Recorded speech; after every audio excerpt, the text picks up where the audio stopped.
ज्ञान पल्लव एजुकेशन के मंच पर आप सभी का हार्दिक स्वागत। आज की इस क्लास में हम कवि नरोत्तम दास कृत सुदामा चरित के कुछ छंदों की व्याख्या करते हुए उनके अर्थ को समझने का प्रयास करेंगे।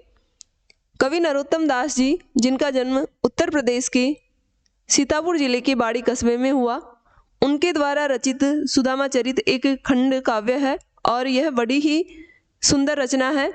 इस रचना में कवि ने कृष्ण और सुदामा पर आधारित जो कथा है उसको इस तरह से प्रस्तुत किया है कि मान लो कोई नाटक चल रहा हो। इस रचना के पदों में श्री कृष्ण और सुदामा के मिलन, सुदामा की दीन अवस्था और कृष्ण की उदारता का बड़ा ही सुंदर वर्णन कवि ने किया है। सुदामा जी बहुत दिनों के बाद द्वारिका में कृष्ण से मिलने के लिए आए हैं और उनके आने का कारण था कि एक दिन बातों ही बातों में सुदामा ने अपनी पत्नी को बताया कि कृष्ण उनके मित्र रहे हैं, गुरुकुल में वो साथ साथ पढ़े हैं। तो सुदामा की पत्नी ने जबरदस्ती उन्हें अपने मित्र के पास मिलने के लिए भेजा। तो बहुत दिनों के बाद दो मित्रों का मिलना, सुदामा की दीन अवस्था, कृष्ण की उदारता का बड़ा ही सुंदर वर्णन चित्रण इस खंड काव्य में है। किस तरह से कृष्ण ने मित्रता धर्म को निभाते हुए सुदामा के लिए उदारता दिखाई, वह सब कुछ किया जो कि एक मित्र को करना चाहिए। साथ ही उन्होंने श्री कृष्ण और सुदामा की आपस की नोकझोंक का बड़ा ही कुशलता से वर्णन किया है। इसमें उन्होंने यह दर्शाया है कि श्री कृष्ण कैसे अपने मित्रता धर्म का पालन बिना सुदामा के कहे हुए उनके मन की बात को जानकर कर देते हैं। मित्र का यह सबसे प्रथम कर्तव्य रहता है कि वह अपनी मित्र के कहे बिना ही उसकी मन की बातों को जानकर उसके लिए वह सब कुछ करे जिसकी उसे आवश्यकता है, उदारता दिखाए, यही उसकी महानता है। आइए अब इसके कुछ पदों को हम पढ़ते हुए उनके अर्थ को समझने का प्रयास करते हैं। पहला दोहा है। यह जो दोहा है कवि ने मंगलाचरण के रूप में लिखा है। कवि गणेश जी की वंदना करते हुए कह रहे हैं, श्री गणेश सुमिरन करो उपजे बुद्धि प्रकाश, सो चरित्र वर्णन करो जाते दारिद्र नाश। कि श्री गणेश, गणेश जी का सुमिरन यानी याद करने पर, उपजे यानी उत्पन्न होता है बुद्धि प्रकाश, बुद्धि रूपी प्रकाश, ज्ञान रूपी प्रकाश। सो चरित्र वर्णन करो, वर्णन यानी वर्णन करने पर, जाते यानी नष्ट, नाश, जाते नाश, नष्ट हो जाती है, दारिद्र्य यानी दरिद्रता या गरीबी। कि श्री गणेश जी की वंदना करने पर, उनको याद करने पर बुद्धि अर्थात ज्ञान रूपी प्रकाश व्यक्ति में उत्पन्न हो जाता है। अतः हमें श्री गणेश को अर्थात गणेश जी को हमें याद करना चाहिए, उनकी प्रार्थना हमको करनी चाहिए।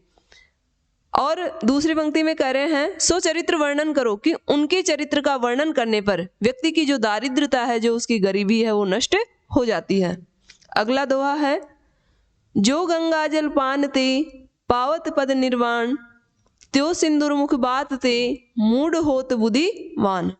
कि जो यानी जिस प्रकार गंगा जल का पान ते यानी पान करने पर, पीने पर, हमारे हिंदू धर्म में मान्यता है कि गंगा जल को पीने पर पावत पद निर्वाण, निर्वाण यानी मोक्ष, कि व्यक्ति को मोक्ष की प्राप्ति हो जाती है। कि जिस व्यक्ति ने गंगा जल का पान कर लिया उसके सारे पाप धुल जाते हैं और उसे मोक्ष की प्राप्ति हो जाती है।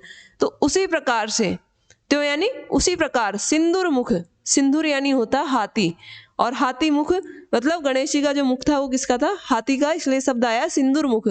कि गणेश जी की बात थे, कि श्री गणेश की बात करने पर, उनकी चर्चा करने पर मूढ़ होत बुद्धिवान, कि उनकी जो कीर्ति है, उनका जो, उनकी गणेश जी की का जो यश है वो इतना बढ़कर है कि उनकी चर्चा मात्र करने से मूढ़ यानी मूर्ख, बुद्धिमान यानी बुद्धिमान बन जाता है। कि अगर कोई मूर्ख व्यक्ति भी गणेश जी की अपने मुंह से बात कर ले तो वह मूर्ख भी बुद्धिमान हो जाएगा।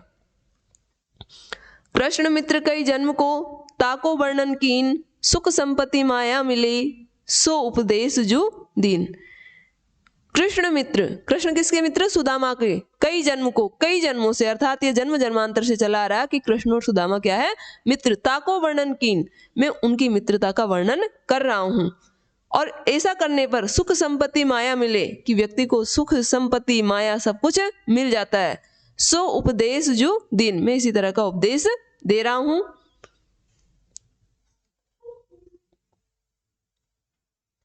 विप्र सुदामा बसत हो सदा आपने धाम, भीख मांगी भोजन करे हिये जपते हरि नाम। विप्र यानी ब्राह्मण सुदामा, बसत हो यानी रहते थे, सदा आपने धाम, धाम यानी निवास या स्थान पर, कि जो ब्राह्मण सुदामा थे वो सदैव अपने घर पर ही रहते थे। भीख मांग भोजन करे, और वो इतने गरीब थे कि भोजन करने के लिए भी भीख मांगनी पड़ती थी, अर्थात भीख मांगकर वो अपना जीवन का गुजारा करते थे, भोजन करते थे। लेकिन ईश्वर के प्रति उनका इतना प्रेम था कि हिये जपत हरि नाम, वो हिये यानी अपने हृदय से हरि का नाम, भगवान का नाम जपते रहते थे। और वो तो ईश्वर के भक्त थे ही। उनकी जो पत्नी थी, ताकि घरनी पतिव्रता गहे वेद की रीति, सलज सुशील सुबुद्धि अति पति सेवा सो प्रीति, कि ताकि यानी उनकी, सुदामा की घरनी यानी पत्नी, पतिव्रता, बड़ी पतिव्रता थी, और वेद की रीति, वेद के नियमों के अनुसार वह अपनी गृहस्थी के कामों को करती थी, या वेद की रीति या वेद के नियमों के अनुसार अपने जीवन को चलाती थी, अपने जो दैनिक जीवन में वेद के रीति नियमों का पालन करती थी। और कैसी थी वो? सलज, बड़ी लज्जावान थी, सुशील थी, सुबुद्धि, बुद्धिमान थी, पति सेवा सो प्रीति, और प्रीति यानी बड़े प्रेम के साथ पति सेवा, अपने पति की सेवा करती थी। कहो सुदामा एक दिन कृष्ण हमारे मित्र, करत रहती उपदेश तिय ऐसो परम विचित्र। कहो यानी कहा सुदामा ने एक दिन सुदामा और जो उसकी पत्नी है वो बैठ के बात कर रहे थे, तो सुदामा ने उनसे क्या कहा कि कृष्ण हमारे मित्र, की बात ही बात में सुदामा ने अपनी पत्नी को बता दिया कि जो कृष्ण है वो हमारे मित्र है।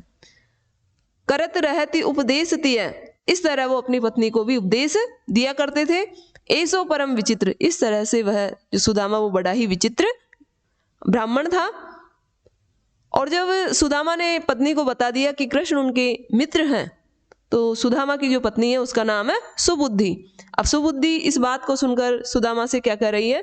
सुबुद्धि उवाच, सुबुद्धि का जो कथन है, महादानी जिनके हितु जदुकुल केरऊ चंद, ते दारिद संतापते रही न किमी निर्द्वंद, कि महादानी, महादानी किसके लिए आए? श्री कृष्ण के लिए, कि जो श्री कृष्ण तुम्हारे मित्र है, जो महादानी है, जिनके हितु, हितु यानी हितेशी है, जदुकुल, जदुकुल यानी यदुकुल, जो श्री कृष्ण उनका कुल कैसा था? यदुकुल, यदुकुल केरऊ चंद, कि जो यदुकुल है उसके लिए किसकी भांति थे वो? चंद यानी चंद्रमा की भांति, यदुकुल के चंद्रमा। यदुकुल के चंद्रमा कौन है? भगवान श्री कृष्ण।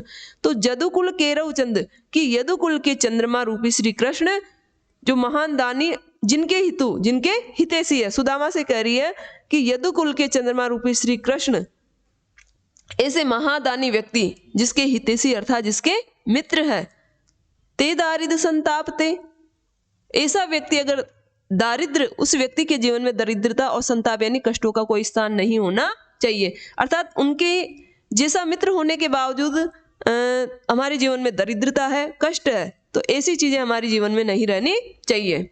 रहे न किमी निर्द्वंद, कि निर्द्वंद यानी बेखबर होकर, निश्चिंत होकर, क्यों नहीं, ऐसा मित्र होने पर तुम्हें बिल्कुल निश्चिंत होकर, बेखबर होकर रहना चाहिए। ये कौन कर रही है? सुदामा की पत्नी सुदामा से कर रही है।